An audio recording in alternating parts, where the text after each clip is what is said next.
आवत सुत सुन कई नंदन हर्षि रघुकुल जल रूह चंदन।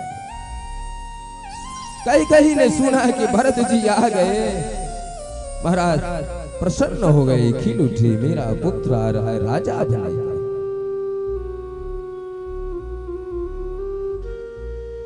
सजी आरती मुदित उठ धाई, आरती थाल में लेकर के दौड़ पड़ी। भरत लाल के दरवाजे पे पहुंचते ही आरती उतारने लगी। महाराज आज कैकेयी माता इतनी प्रसन्न है जैसे किसी गरीब को आभूषण मिल गया हो, कोई हीरा जवाहरात मिल गया हो।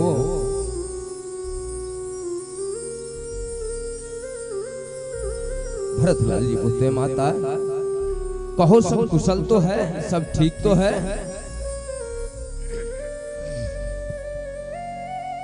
माता क्या बोले?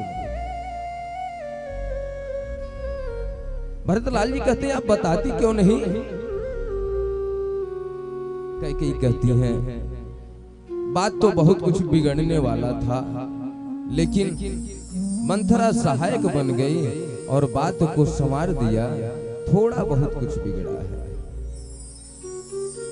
तात बात में शकल सवारे, भय मंथरा सहाय बिचारी। अरे पुत्र, मैंने बात को संभाल लिया, बात को संभाल लिया, बिगड़ बहुत कुछ जाता है। और इसमें सहयोगी मंथरा ने बहुत सहयोग किया, तब जाके बात बन पाई। कुछ काम भगवान ने बिगाड़ दिया। कैकेयी माता ने देखो, एक प्रश्न आता है, इतने बड़े राजघर की स्त्री और इस प्रकार बात कहे कि मैंने बनाया, भगवान ने बिगाड़ दिया, क्या आश्चर्यजनक बात नहीं है क्या?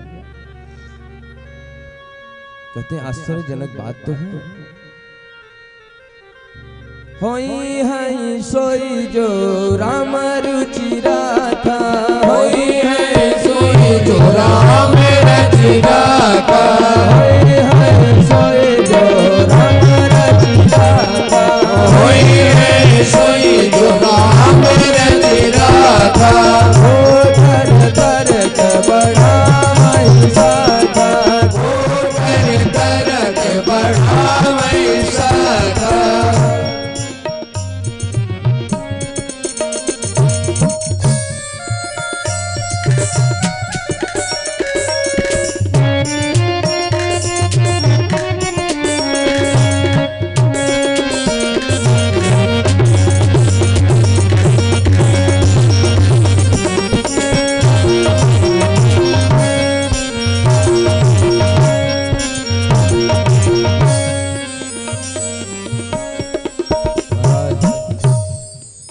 कैकेयी माता अनेक प्रकार से समझाती है, फिर कहती हैं कि आपके पिता का स्वर्गवास हो गया, राव गयो सुरधा।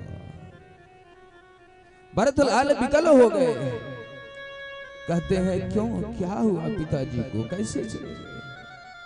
अरे 10 इंद्रियों पे विजय प्राप्त करने वाले, 10 दिशाओं में राज करने वाले आज इतने अधीर कैसे हो गए? अपने प्राण को रोक क्यों नहीं लिए? क्या कोई घटना हो गई? कैकेयी कहती नहीं, चलत न देखन पायो तो तन राम सौंप्यहु मोहि। कैकेयी माता कहती है, चलते समय राम को नहीं देख पाए। महाराज भरत ने जैसे इतना सुना तो पूछे, भैया राम कहाँ है? राम को क्यों, पिताजी ने राम को क्यों नहीं देख पाए? राम जी कहाँ है? लखन लाल कहाँ है? महाराज कैकेयी कहती हैं कि राम को वनवास हो गया है। भरतलाल जी कहते, राम को वनवास देने वाला है कौन? किसने दिया राम को वनवास, किसने भेजा? कई माता सोच में पड़ गई। अरे मैं जिस भरत के लिए इतना सब कुछ सोच रही हूं, वो भरत राम के लिए मुझसे इस तरीके से बात कर रहा है।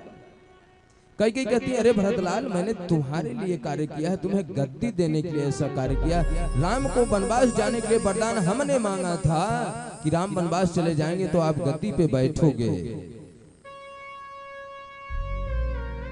भरतलाल जी कहते हैं, पेड़ काटते पाले और सींचा।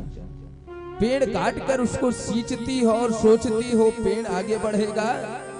अरे कटे हुए पेड़ पे पानी डालने से क्या वृक्ष बड़ा होता है? क्या क्या बिना जल के मछली जीवित रह सकती है? क्या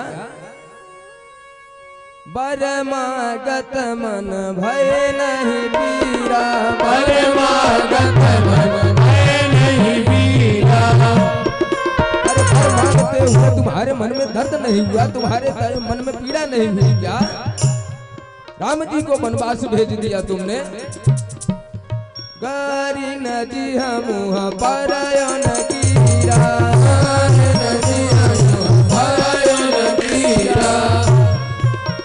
अरे माँ तो तुम्हारे मुंह में कीड़े क्यों नहीं पड़ गए?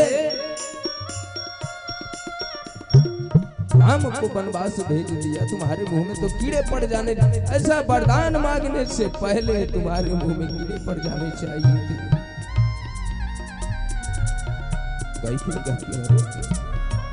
भरतलाल मेरा पुत्र है और आज इसे मुझे कह रहा है। महाराज संतों ने प्रश्न किया, धर्म की धुरी भरतलाल जी अपनी माता को इस प्रकार से शब्द बोल रहे हैं, क्या शब्द बोलना उचित है क्या? संतों ने कहा, भरतलाल जी संत हैं इसलिए बोल रहे हैं। माँ के दिल में जो आसक्ति भरी हुई है, पुत्र के लिए आसक्ति भरी हुई है, उस आसक्ति को तोड़कर भगवान में मन लगाना चाहते हैं। आज ऐसे ऐसे शब्दों का बाण छोड़ते हैं भरतलाल जी। कई का हृदय विदीर्ण हो गया। आज पुत्र मोह समाप्त हो गया। कहते साधु इसीलिए तो होता है,